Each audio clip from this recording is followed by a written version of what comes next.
quant à ceux qui vous entourent,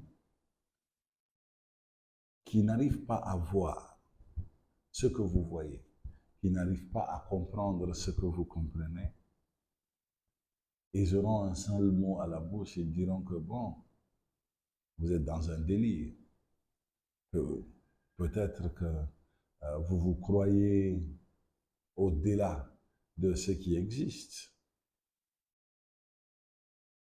Écoutez, mais surtout n'acceptez pas.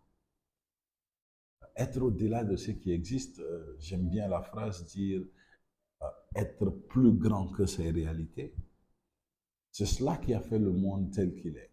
Il a toujours fallu des hommes qui ont eu la croyance et la conviction parfaite qu'ils valent mieux que leur réalité. Et ces hommes ont toujours été transgressés, malmenés, incompris, mis de côté par leur propre entourage et d'ailleurs souvent par leurs proches. Mais la beauté de la vie fait que, à coup de détermination et à coup de persévérance, avec une quantité suffisante de courage, ils ont tenu jusqu'à ce qu'ils réussissent à transformer ce que eux ils voient tout seuls, ce qu'ils ont compris tout seuls, ce qu'ils voulaient accomplir tout seuls, en quelque chose que tout le monde voit, en quelque chose que tout le monde comprend. Et c'est à partir de ce moment, tout d'un coup, les gens se mettent à dire, oh, c'est un génie. Il a transcendé ses réalités. Quel homme extraordinaire, quelle femme extraordinaire. Mais pour cela, il faut que ce délire, vous puissiez vous-même y croire.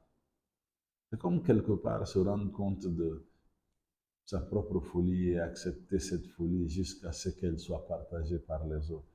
Ça rend la chose drôle, mais c'est cela la réalité de la vie. La réalité de la vie est que